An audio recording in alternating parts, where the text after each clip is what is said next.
Mestre Isaías, uma pergunta. A Igreja Católica ela tem divergências entre si, tem essas divisões entre si, porque a gente estava falando, pô, o senhor falou agora, né? Na Rússia existe a Igreja Católica Ortodoxa, né? Então, católica ortodoxa. Existem outras divergências, divisões entre elas? Assim? Existe. Assim, vamos entender uma coisa muito interessante, porque nós somos nos denominamos como igreja evangélica. Sim. Né? A igreja evangélica, ela surge de uma cisão da igreja católica. De uma divisão da igreja católica. De uma divisão da igreja católica que aconteceu no ano de 1500, com o padre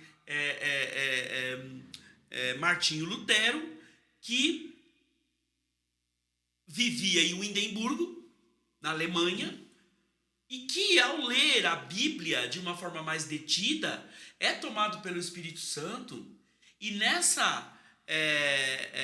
nesse momento, os olhos dele se abrem e caem escamas, assim como diz Paulo, né? Sim. Ali, quando ele vai até a casa de Ananias, né? As escamas caem dos olhos de Lutero, e ele percebe que tudo que ele havia aprendido até então não era real. Ele está sendo enganado. Aquilo não é verdadeiro e Deus não age daquela maneira. Então ele percebe que, naquele momento, ele percebe que a Igreja Católica não o representava mais. Ele foi considerado um rebelde? Foi considerado não só um rebelde, ele foi considerado um herege. E a coisa ela foi tão séria, porque quando ele escreve, Judinei, aquelas 95 teses que ele coloca ali, né? E ali ele vai elencando tudo aquilo que ele entendia que no catecismo estava indo contra a palavra. Então ele coloca ali 95 teses e ele pega um punhal e crava este papel com essas 95 teses na porta da Catedral de Windemburgo. Ele é chamado pelo Papa em Roma. O Papa manda... Ele estava na Alemanha. Ele estava na Alemanha, teve que isso justificar. mas ele não foi. Ele não foi. O Papa dá uma ordem para que ele vá até Roma e se explique o que ele estava pensando. E Lutero, naquele momento, diz, não, eu não vou. O que o Papa responde? O Papa responde dentro do conceito católico. O Papa diz o seguinte, então se você não vier, eu vou te excomungar. O que é a excomunhão? A excomunhão, ela está descrita no catecismo também. Quando a pessoa é excomungada, ela é retirada da comunhão. Ela é expulsa da comunhão, e a comunhão é o ato de comungar, certo, que na Igreja Católica é chamado de Eucaristia, certo, que é ali onde quando você faz parte da ceia, digamos assim, né? A gente vai conversar num outro momento sobre isso, né? E ali...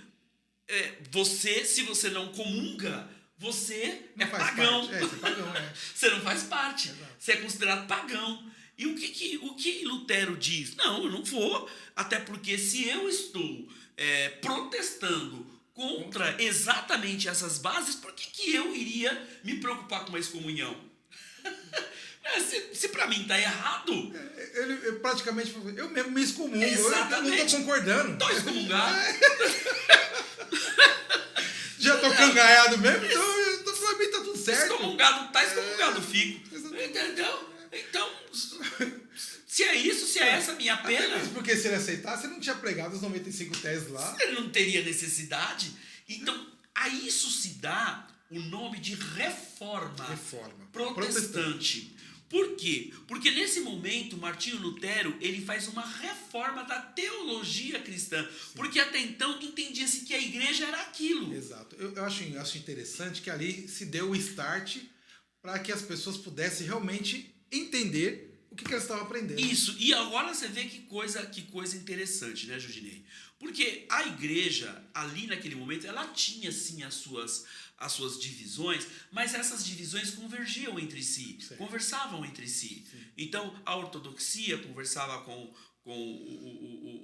os católicos apostólicos, que conversavam também com com as outras vertentes orientais da igreja, mas quando Martinho Lutero entra com o protestantismo, ele abre um flanco completamente diverso. Sim. Completamente diverso. Né? Ele sai de todo aquilo que aquela palavra, aquela mensagem que se trazia antes, já não é mais o que Lutero traz. O que eu acho interessante, eu vou só comentar aqui, sim, porque nós estamos falando de catolicismo, não estamos falando da história da igreja evangélica, sim, estamos falando do catolicismo. Mas é interessante pontuar, porque como a gente está falando de divergência, né? Como a gente está falando de divisão, né? Naquele momento também a igreja evangélica é dividida. Porque eu tenho agora o luterano, sim, então, que é aquele que vê o evangelho pela visão de Lutero. Certo. Mas logo em seguida eu vou ter Calvino. Exato. Os calvinistas. Sim. Entendeu? Sim. Que são aqueles que vão ver a igreja pela visão de Calvino. Sim. Aí vem Armínio. Aí vou ter o arminiano. E um pouco mais pra frente eu vou ter o John Wesley. Que aí você percebeu que a própria igreja cristã evangélica vai tendo as suas subdivisões. As suas subdivisões. Entendeu? Então, agora, no catolicismo você tem também várias divisões, várias formas de ver. Você vai ter, por exemplo, a Igreja Católica Carismática, certo, que é um ramo da Igreja Católica mais voltada para os fenômenos do Espírito Santo, que dá vazão ao Espírito Santo, né? Ao que eles chamam, pelo menos, de Espírito Santo. O movimento... Você tem também aqueles movimentos mais, como é que eu poderia dizer, né? Mais secretos da Igreja Católica. Você tem o Priorado de Sião, certo, né? Você tem a Ordem de Maria, certo, você vai ter os beneditinos de um lado, sim, você vai ter a Ordem de São Francisco, de outros que são os franciscanos. Cada uma Qual que é dessas... aquela ordem que usa aquela farda... aquele ali não é do Priorado de Sião. Puxa, fugiu agora. Sim, mas parece um cavaleiro, né? Com uma boina preta, a parada toda preta e vermelha e tal. Exato. Então fugiu agora. Veio na mente e, como você falou, fugiu. Mas que é uma ordem católica. Sim, também, né? Exatamente. Então, você tem os capuchinos. Sim. Cada uma dessas ordens tem, digamos, regras próprias. Certo. Entendeu? Mas bebem da mesma fonte, que é o catolicismo apostólico romano. Entendeu? Mas tem lá as suas particularidades.